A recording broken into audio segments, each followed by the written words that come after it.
From Transport Topics in Washington, D.C., this is RoadSigns. Here is your host, Seth Clevenger. Thank you for listening to RoadSigns, the podcast series from Transport Topics that explores the trends and technologies that are shaping the future of trucking. In this episode, we're going to examine the current state of development for autonomous trucks.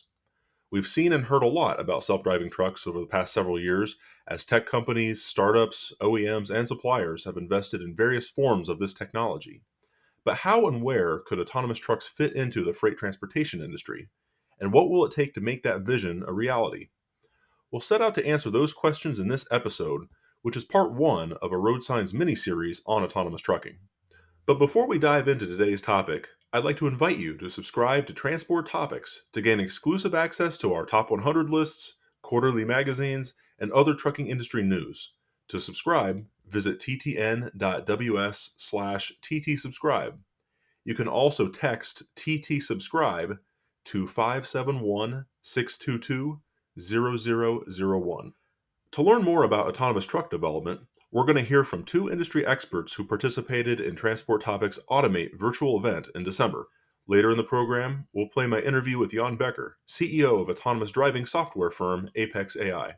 But let's start with my conversation with Vivian Sun, Chief Commercial Officer at self-driving truck startup Waabi. Let's play that interview now. Thanks for joining us, Vivian. Thank you for having me. So for our iTech magazine just recently, I compiled a list of more than a dozen startups and tech companies that are actively working today to develop various forms of automated driving technology for commercial trucks. So it's a pretty crowded field at this point, and the majority of those companies I found were founded 4 to 7 years ago. So still a pretty young, emerging space, but the majority of the companies have been out in the field for a while now. Waabi, though, is a younger company founded in 2021. So again, considering that this is a somewhat crowded field, tell us how Waabi is taking a different approach than some of the other developers that have had a head start. Thank you for the question. And then I read your piece. It was super well done.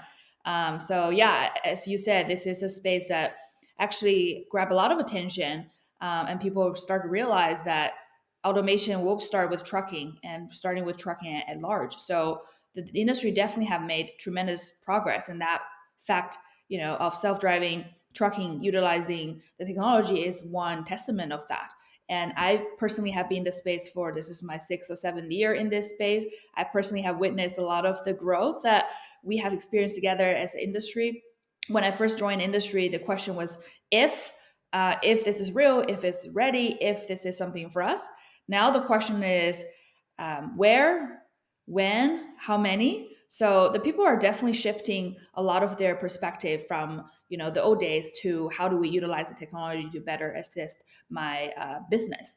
But one thing we have noticed, and then you have a question about why we joining in 2021 is, with all the progress we've seen in the market, we still don't have a product on the market, right? We are still in testing phase, pilot, if you may, a lot of things going on, but we don't have a scalable scalable product to the market today.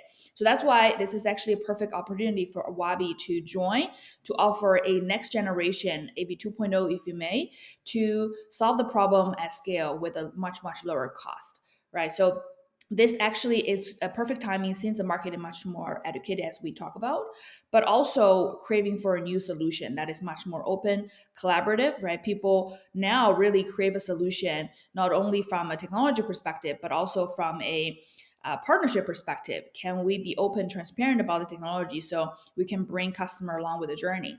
And then we have talked about in many occasions that Waabi is AI first and simulation first. So these are the things and attributes to our technology that are completely new and different from the last cohort, if you may.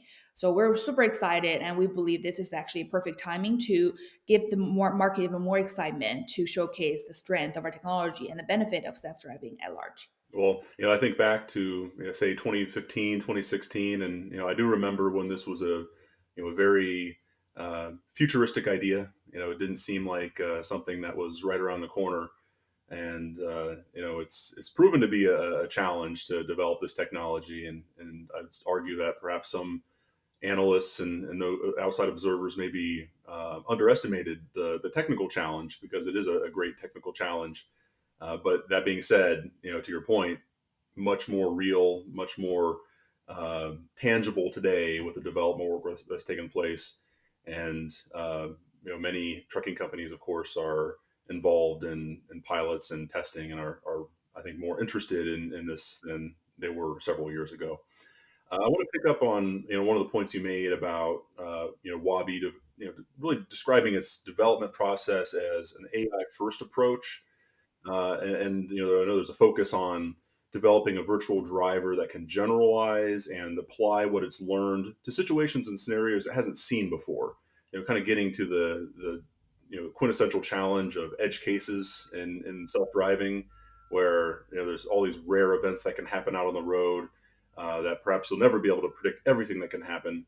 So you have to be able to find a way to respond to that. But Vivian, could you just tell us a little bit more about this AI first approach to autonomous driving, and what does it mean in a practical sense as you get this technology ready? Yeah, great question. And we definitely proud ourselves as an AI first and AI company.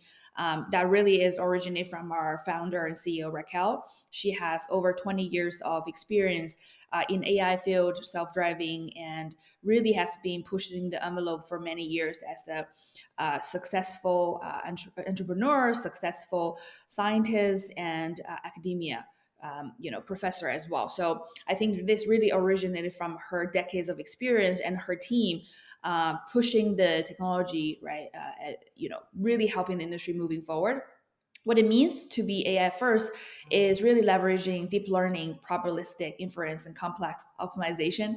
I know that's very a mouthful, but I'm sure Raquel has a lot of deep technology behind it.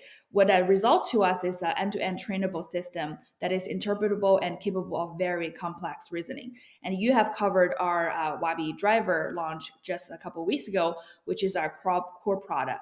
Waabi driver really benefited from the AI first approach that brings into the technology a lot of powerful attributes, if you may. So first of all, I think we talk about the end-to-end trainable solution, which really means that it can be automatically learning from data and speeding up development and enable it to handle complex decision making.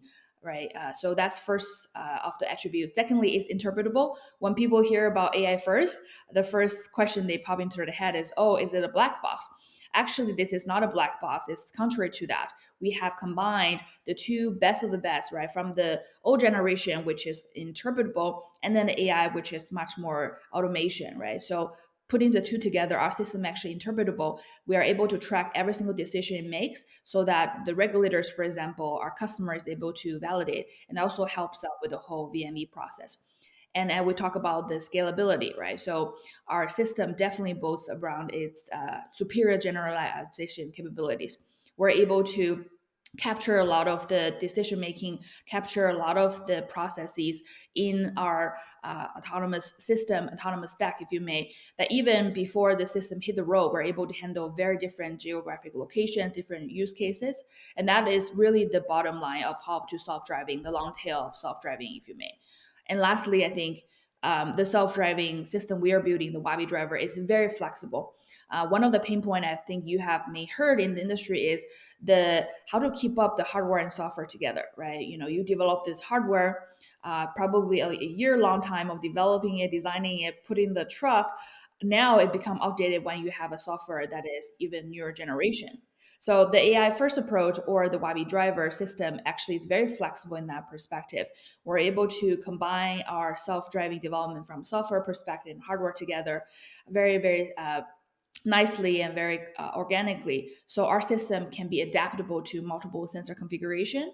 We're also able to include and incorporate new sensors or new technologies from a hardware perspective coming out of the line. So we're able to always innovating, always pushing the envelope as we talk about. So that would be a really key differentiator. And that's why the industry was super excited about the Waabi driver launch. And we're also just trucking along and hoping to and working really hard to make sure that the Waabi driver benefit is realized with our partners.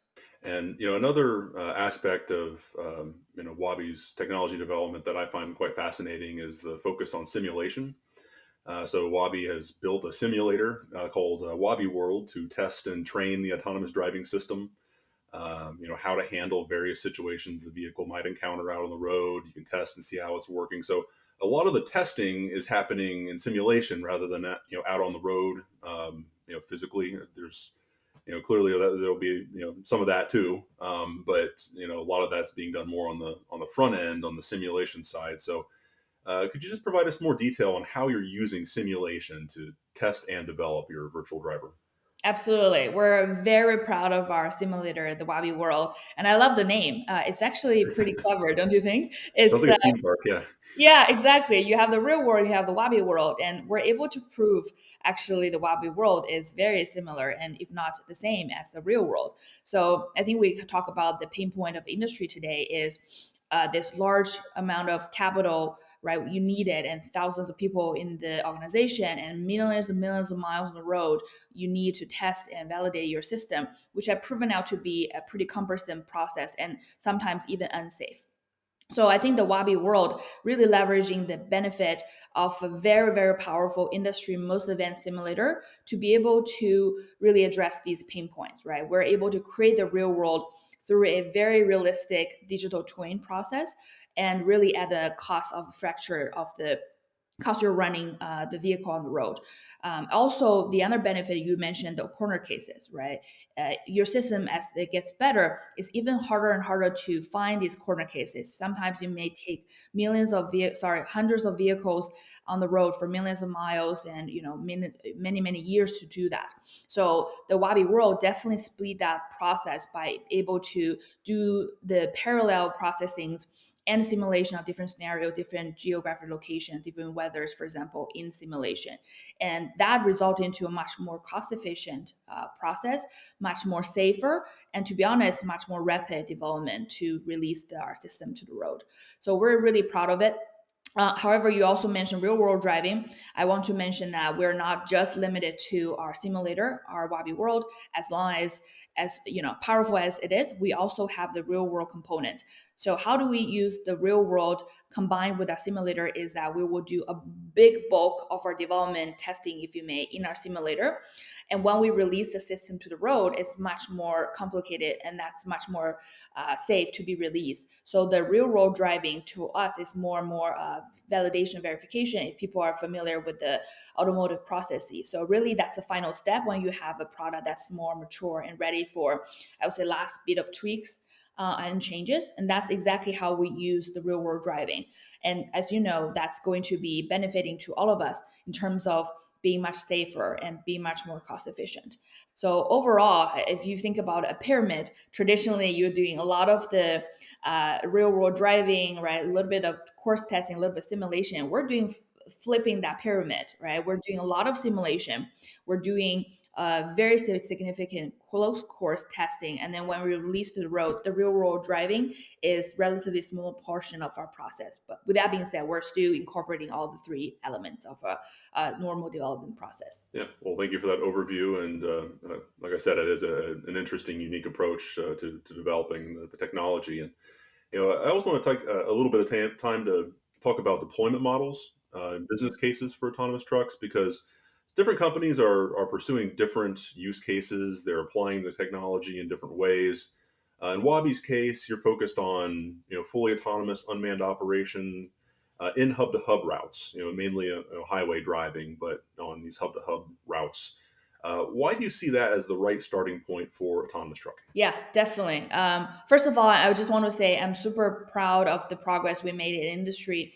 And trucking really is, in general, a first area where automation will be commercialized. And the reason we choose the hub-to-hub business model or use case, if you may, is really because of that's where we have the best fit between technology, commercialization, as well as the customer need, right? So we can talk about the three buckets separately.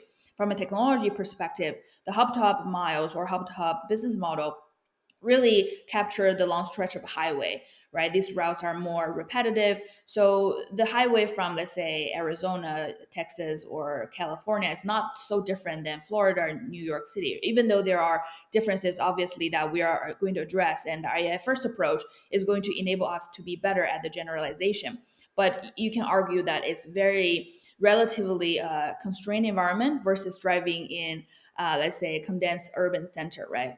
So that actually limits the different technology challenges we need to solve to make that happen. So from a technology perspective, that's definitely a great use case. From a commercial perspective, trucking is a 800 billion market, and this is really one area where technology can benefit the most. So we believe this is also the hub to hub really capture a lot of different use cases as well, right? So you have the over the road, you have the LTLs, you have the private fleet. So these are the areas we believe our customer are really arguing they want to have this technology. Number three, as we talk about the value, right? Why do we need to commercialize in the hub to hub business model? So we believe that this is one area where the driver shortage is the most severe, right? The over the road trucking is very challenging for a lot of the driver to be on the road for months at a time. So this is also where the area the drivers are much needed, and where the fleet owners are having the most challenge to find these drivers. So there are a lot of unrealized revenue, and this is actually the area where the pain points are most severe. So combining that 3 points, we believe the hub to hub would be really perfect use case for Waabi to tackle first, and then to encourage adoption and to demonstrate the technology benefit and to prove out the unit economics of self-driving. From time to time, an issue commands so much of the industry's attention that it requires a deeper dive, a resource readers can turn to, a Transport Topics special report. We're turning our attention to another big issue, electrification and the key factors that will drive this industry trend. In every case, we're working to provide our readers with information, analysis, and clarity on key issues confronting fleets. One comprehensive resource packed with insights that can give you the edge. Transport Topics invites you to learn more about our special reports. To reserve your copy of the latest special report, visit ttn.ws/electrification.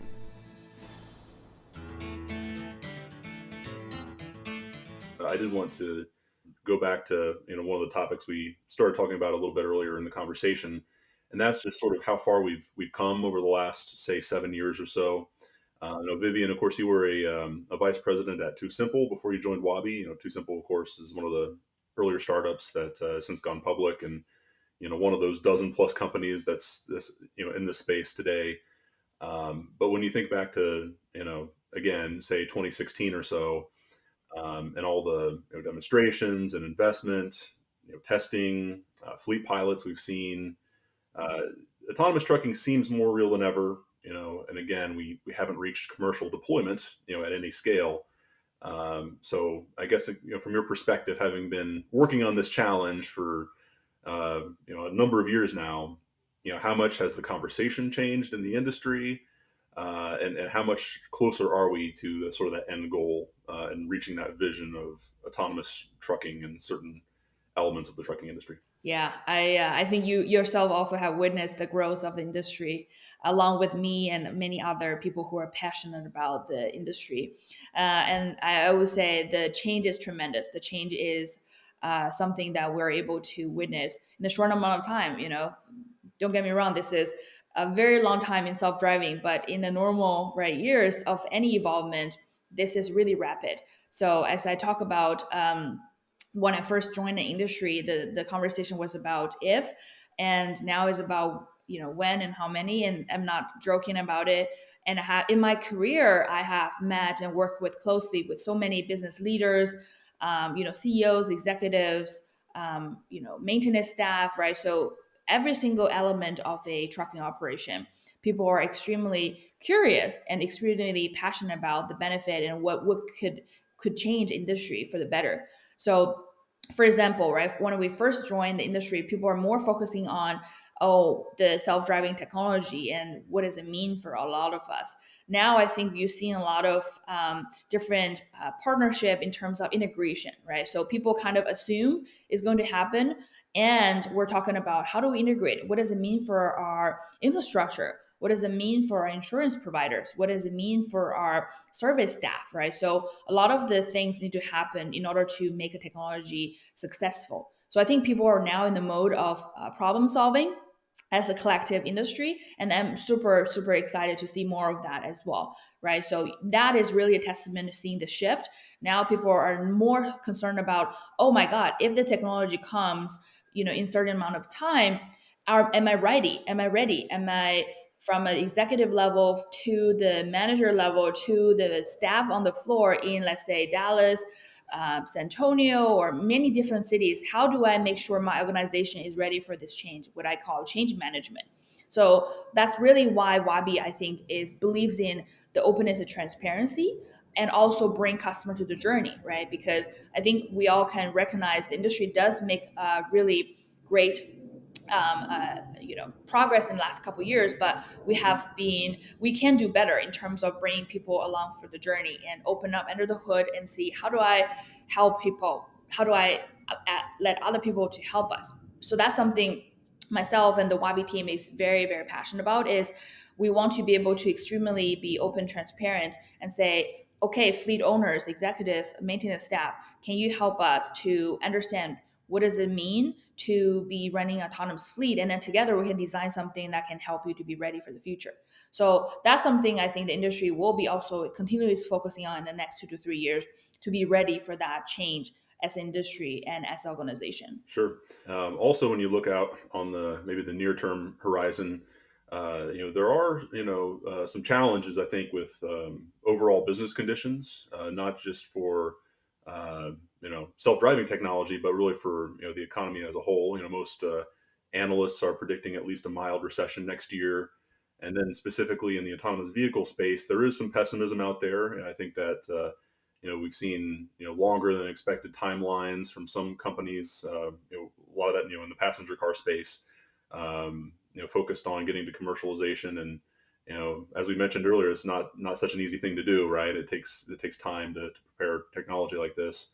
Argo AI shutting down is another example. But how can autonomous vehicle developers like Waabi maybe change perceptions and move closer to commercialization despite some of those potential headwinds I just listed? Yeah, definitely. There is certainly a headwind and maybe winter, if you may, that's going around in the market. And I'm not gonna lie, the industry is encountering a fair share of challenges and certain challenges, right, in different areas. And we believe that a lot of the challenges, or people's pessimistic view about the industry, kind of is originated from the AV 1.0 view may, that we talk about the industry challenges as a whole, right, is very much capital intensive, and we haven't been able to be more generalized and much quicker in our development. So from a Waabi perspective, I think there are still a lot of excitement from self-driving, particularly for the 2.0, if you may, the newer companies who are bringing the next generation technology. People want to see, what does it mean, right? People want to see, can it be a changing factor? And we believe it is. So that's why we launched Waabi Driver a couple of weeks ago, where also spurred out a lot of new discussions. Oh, there are new generation, new technology coming. So maybe this is something that we can really utilize and be much more quicker with our deployment, and much more different than the last cohort. The other thing from a Waabi perspective is, from a fundraising perspective, we usually raise a big round so we can last for a longer period of time. We have a bigger runway, and in the last phase of the industry, people didn't have the luxury, right? You have to fundraise kind of every year, and you have to do incremental changes to your technology, doing demos. So it kind of had to be that way. So we're in a better position, so we can focus, have a longer time horizon. We can design and define our product, let's say 2 to 3 years from now, and going backwards, right, to really step by step, really realizing the milestone to get there. So I think that's also a new, different approach, and people really appreciate that. And at the end of the day, is about the investment you put into it, and then the benefit you can come out of it. So we're still very bullish, and as you can see, the users of technology are still very bullish. The OEMs are still bullish. The industry who are part of the ecosystem are still bullish. So I think at the end of the day, we can ride through this period of time, and coming out of it become much more stronger and become giving the industry much more confidence. So that's something I'm personally also very passionate about, is how do we keep talking about and bring new perspective of the benefit of the technology, so together we can elevate the industry to make sure that we're still kind of moving forward together. I appreciate that. And one other topic I wanted to bring up, whenever we have a conversation about fully autonomous trucks, I always do like to take some time to discuss what the technology will mean and won't mean for professional truck drivers. Of course, that's a question that's been out there, and I think a lot of hype and maybe even some misinformation out there about what the reality is. Personally, I think it's helpful to think of autonomous trucks as a new mode of transportation. And I've heard you say that before as well. That can ultimately complement drivers rather than just eliminate their jobs, right? In fact, I mean, I mentioned this earlier, but if you automate some long haul routes, you could actually improve driving jobs for the next generation, and kind of craft jobs that are better suited to the preferences of the next generation of the workforce.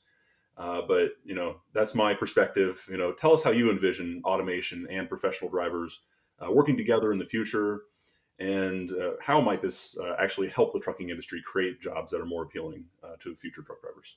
Yes, thank you. I love this question, and I love interacting and having a good time with our drivers in general.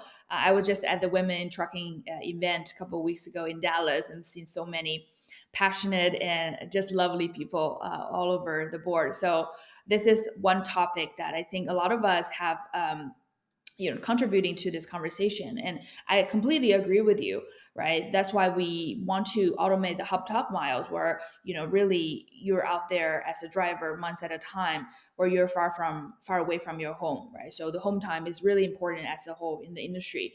So exactly like you said, right? If the autonomous truck can be the middle mile, or can take on these tedious and long stretch of highway, um, and then the human drivers can really be kind of assigned to first mile, last mile, or the pickup and delivery, right? Local pickup and delivery.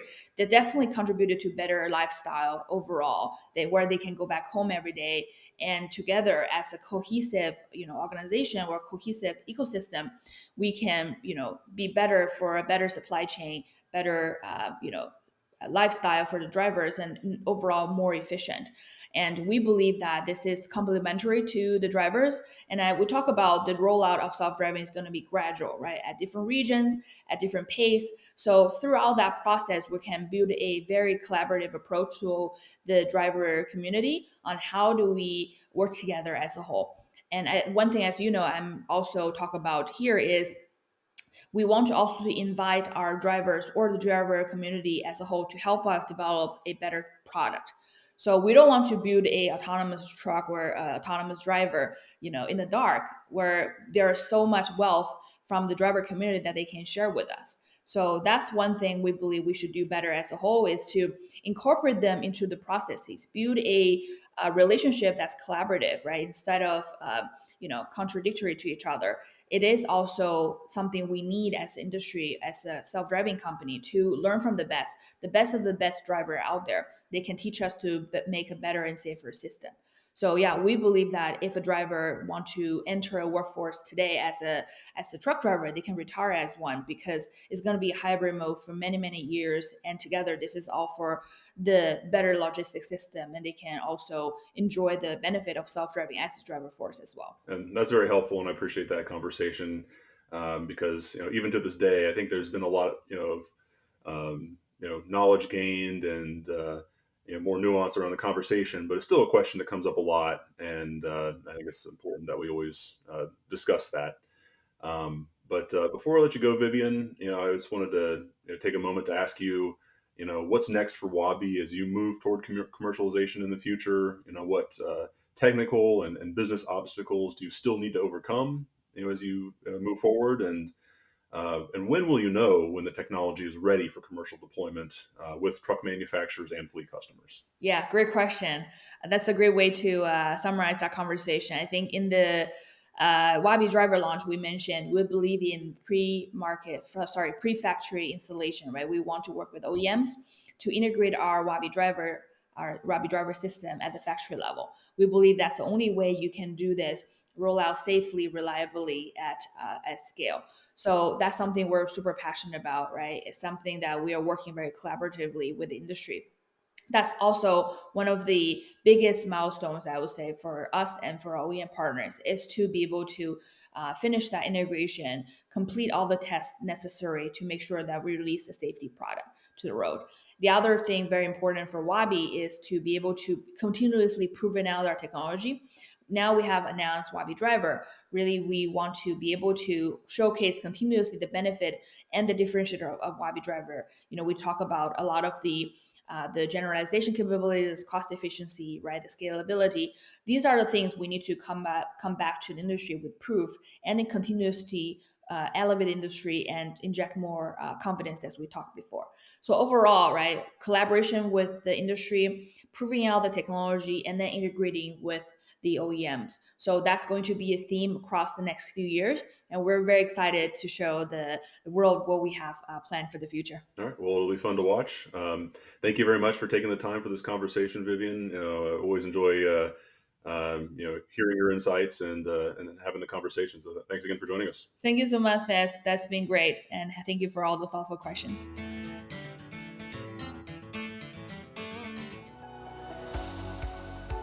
Are you the type of listener that wants to hear the rest of the story? Good news! You can find out more about RoadSigns guests and topics in the episode description. Whatever podcast app you may be using, the description can be found if you scroll past the audio recording or available right when you click in. If you're still having trouble, visit the episode pages at roadsigns.ttnews.com. Or if you need help, you can email us at share@ttnews.com.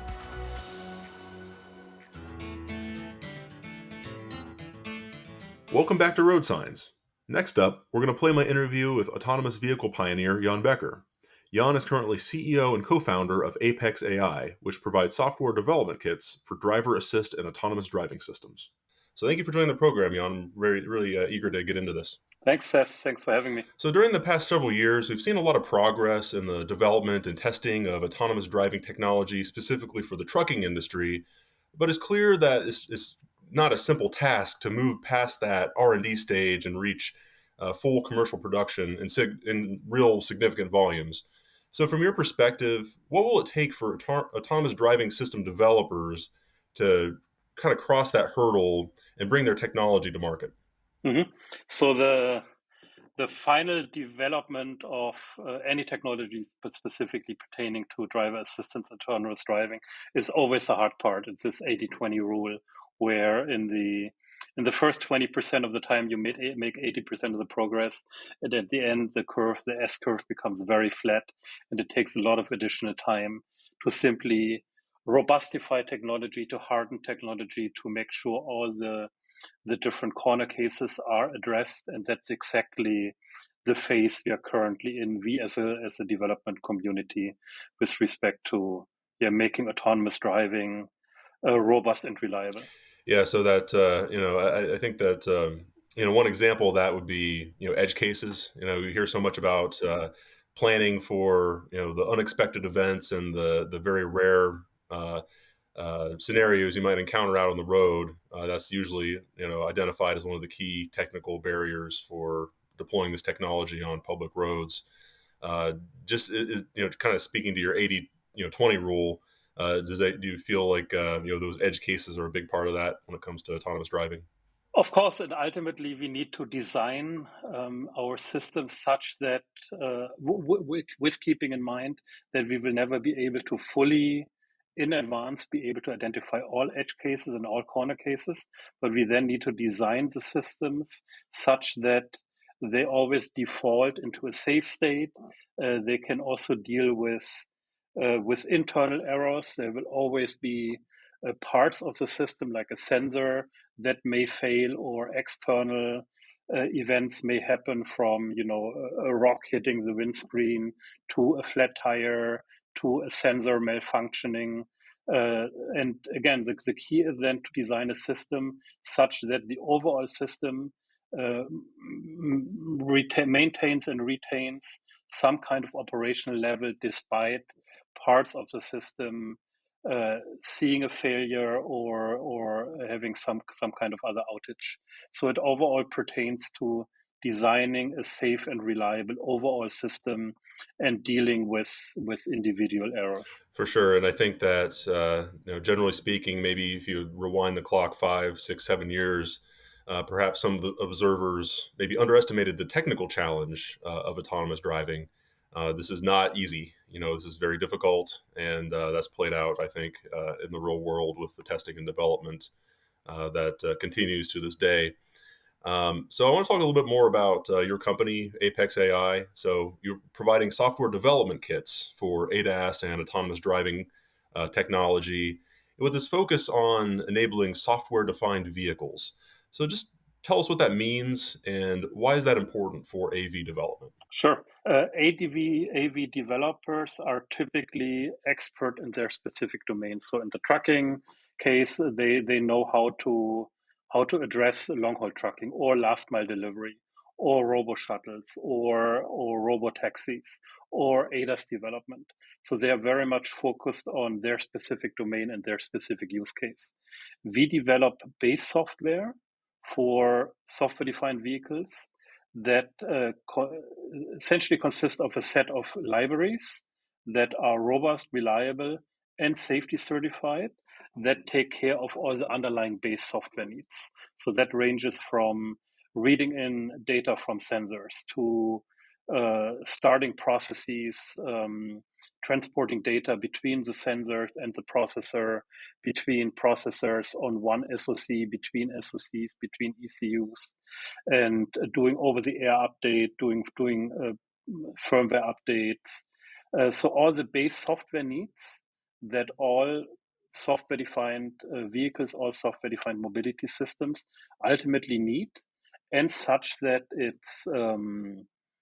it's hardware agnostic, it's vehicle agnostic, it's chipset agnostic. So we're really taking the software challenges out of the equation for the integrators, for the autonomous trucking companies, for the autonomous delivery companies, for the robotaxi companies, and so on and so on. Certainly. And I know the core topic of this conversation is, of course, fully autonomous trucks, but I also want to take a little bit of time to talk about advanced driver assist systems, or ADAS. I think that when you look at the scope of how automation can enter and expand in the trucking industry, autonomous trucks are going to be designed for specific use cases, at least initially, like hub-to-hub routes on specific lanes, maybe private site operations, terminals, industrial sites. But ADAS technology, that's technology that can potentially improve safety for just about any truck on the road because it's assisting the driver, not replacing the driver. So just looking ahead and kind of projecting, technology development in the years ahead, do you see parallel markets emerging for ADAS and, what we call level 4 autonomy with, full autonomy, but designed for a specific domain?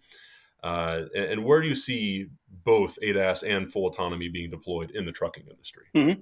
So from a technology perspective, there are obviously commonalities. So both ADAS and level 4 autonomy use at least partially similar or identical sensors, such as radar sensors, such as cameras, and so on. But from a business perspective, they actually do address different markets.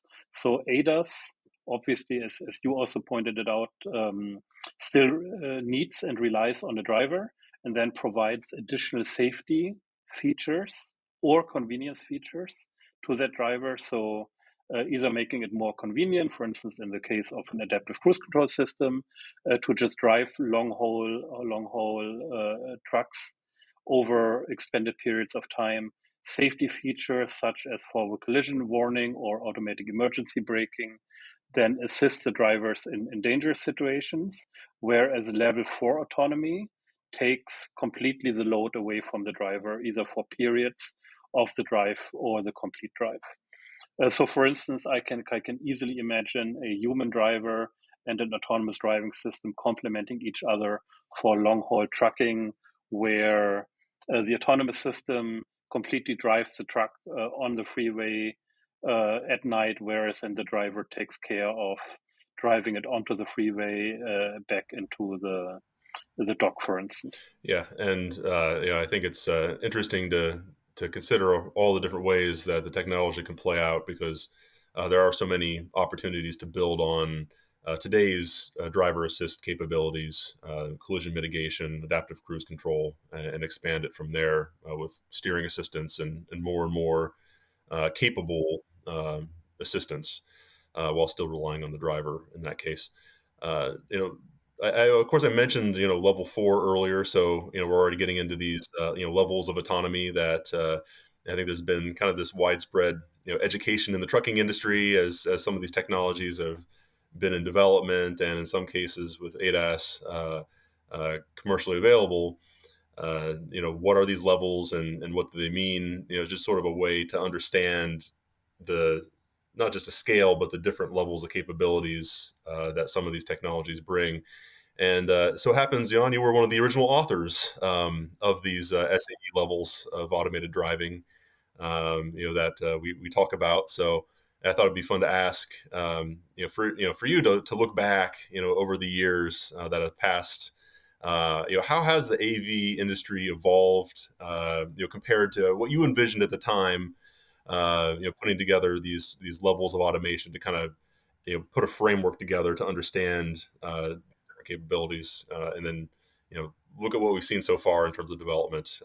Has it played out at all similar to what you had envisioned, or has anything surprised you? Mm-hmm.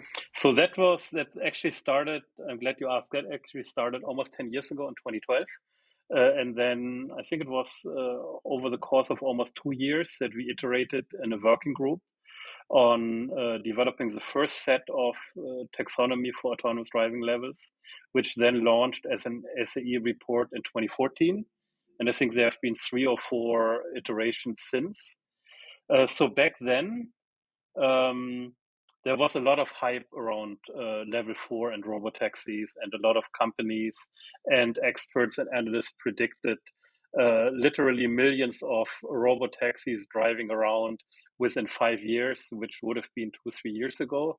And clearly, if I look outside my window here in the middle of Silicon Valley, I don't see a million robotaxis yet, even though we've actually made quite some progress in the last couple of years. And I think just a month ago, Cruise announced that they've significantly increased their operational range in San Francisco, and Waymo has at around the same time expanded their area of operations also in San Francisco, which shows that they are, as we talked about earlier, that they are now able to address a lot of the corner cases they weren't able to more recently. At the same time, we see though that there has been quite a selection in the field.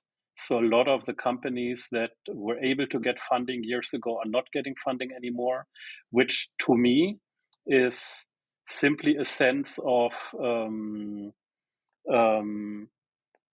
industry becoming more mature, the field narrowing down to just a couple of players, which is actually a natural selection process, where both investors and analysts are more confident that they can actually nail it and solve the overall challenge. Transport topics in one word: authoritative. Knowledge. Outstanding. Reliable. We asked Transport Topics readers to describe us in one word. Informative. Informative. Integrity. The Bible. Authoritative. The authority. Transportation information, that's 2, but I gotta have it both. Physically large. Oh, that's 2 words. Visit influence.ttnews.com/say hello to find out what they're talking about. Oh, you mentioned robotaxis, and of course, to your point, that is a reality in some very specific cases now. It's not everywhere, but and it took a little bit longer than perhaps analysts would have imagined years ago. But sometimes that vision comes true. It just takes longer than originally anticipated. But along the way, over the past several years, I think it's fair to say that we've seen some of the energy and investment in autonomous vehicle development shift from the passenger car space over to commercial applications, especially trucking. So what's your perspective on the viability of autonomous cars versus heavy trucks? And where do you see autonomous vehicles having a real impact on a large scale the soonest? Mhm. So overall, what we are seeing is that what I and experts have been saying for years, that the development of a full self-driving stack is just a huge, huge, huge endeavor. And the companies that are trying to address the full stack, from building their own sensors to building their own ECUs, some of them now are developing their own chips for machine learning based systems up to the full application.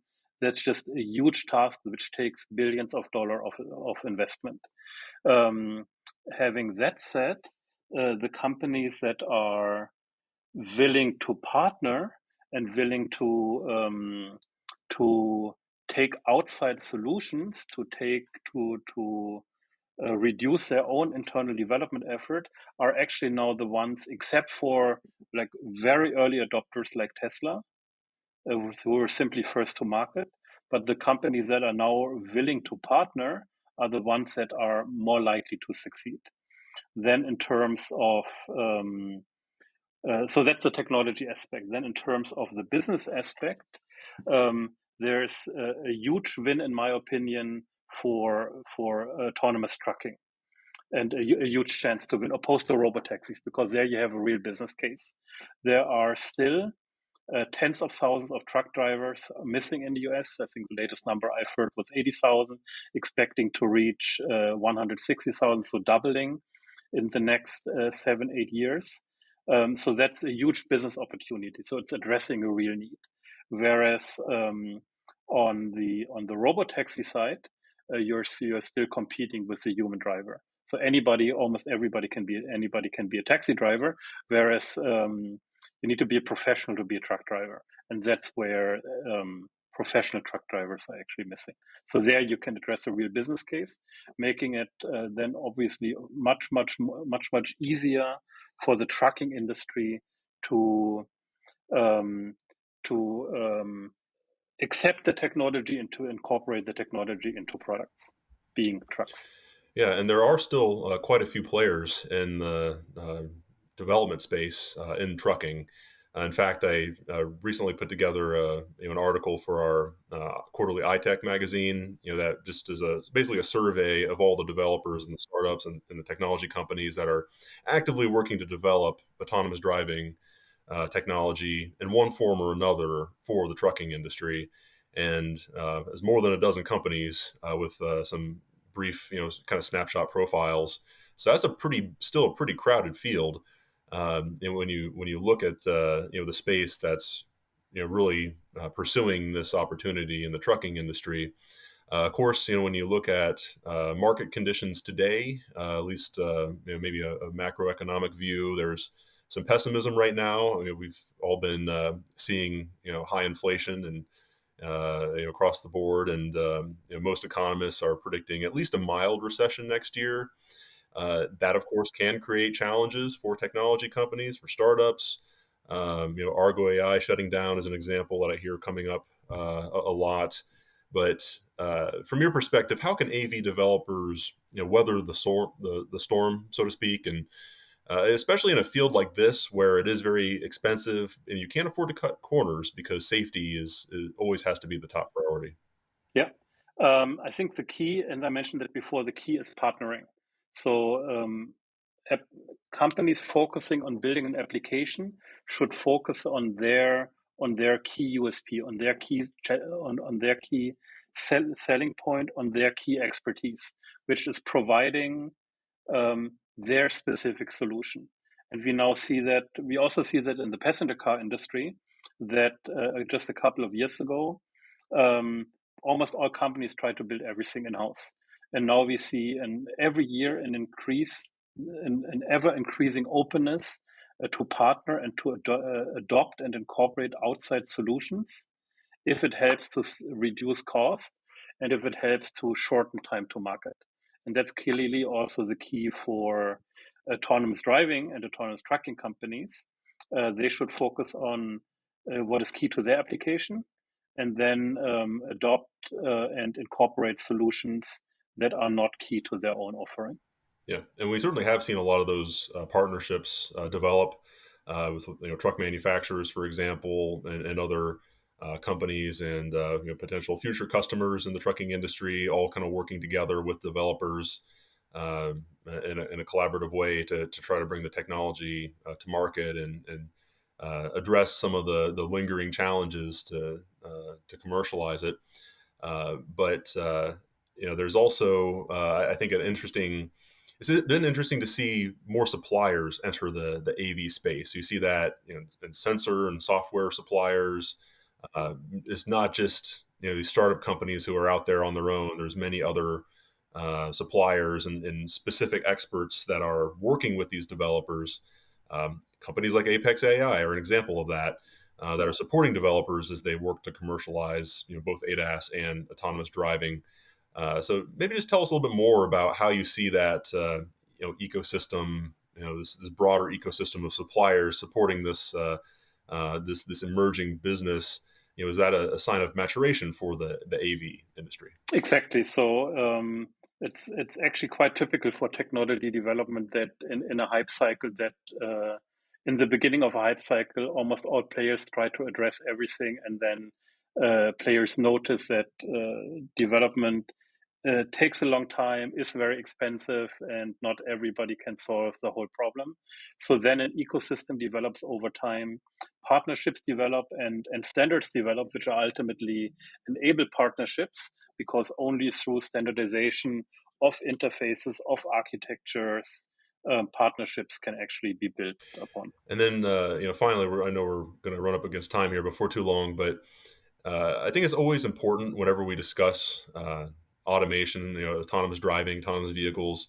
I think it's always important to discuss what that means in the trucking industry for professional drivers, in the years and decades ahead.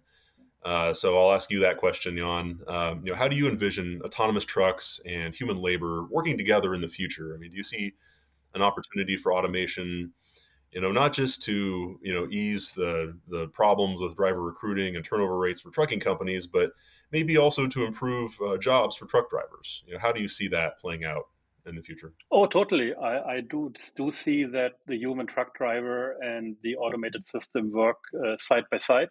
So, for instance, a truck driver driving the truck out of the depot onto the highway, then the truck takes over under, for instance, in the beginning, normal weather conditions.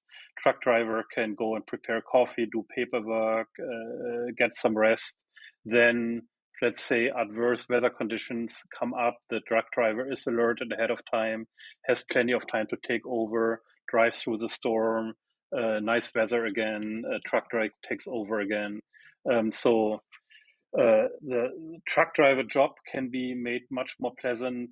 There's a share of the workload. The system becomes safer. Along the same lines, more software in the truck can then lead to health and advanced health and diagnosis of the truck. Service can be timed better. Outages can be timed better. Parts, for instance, in case of a part about to fail, parts can be ordered ahead of time. Proactive maintenance can be done. So there's a lot of improvement both for the drivers and the company that software and ultimately what we call the software-defined vehicle can add to the industry. Lots of opportunity for connected vehicle technology and automated driving technology to come together in the future, and we're already seeing the beginnings of that. I think in both the passenger car and the commercial vehicle space. I appreciate your insights and your perspective and being right in the middle of this emerging industry as it's been basically evolving before our eyes. So thank you for taking the time, and it's great to chat. It's been an exciting 20 years, and I'm sure it's going to be an exciting next 20 years. Thanks so much, Seth. I'm sure it will be. Thanks again.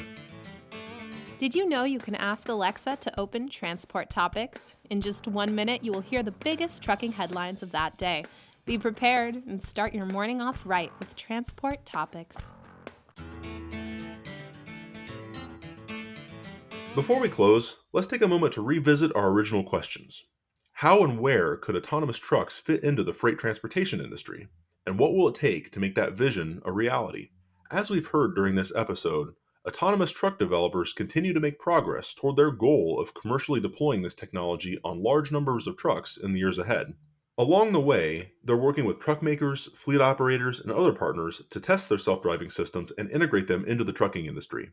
For now, these companies are targeting specific applications that are well suited to automation, including hub-to-hub operations that mainly involve highway driving on repetitive routes. And looking to the future, those types of deployments could potentially support the trucking industry's efforts to attract professional drivers by shifting more jobs toward regional and local routes with more home time that align better with the lifestyle preferences of the next generation. If you've enjoyed this episode of RoadSigns, please let others know. Rate and review us on Apple Podcasts, Spotify, and wherever you listen to podcasts. If my questions have sparked questions of your own, share them with me and the RoadSigns team at share@ttnews.com. We'll read them and respond daily. Also, let us know how we did by texting TT Survey to 571-622-0001. And of course, RoadSigns will be back soon with part 2 of our mini-series on autonomous trucking. Until then, I'm Seth Clevenger. Thank you for listening.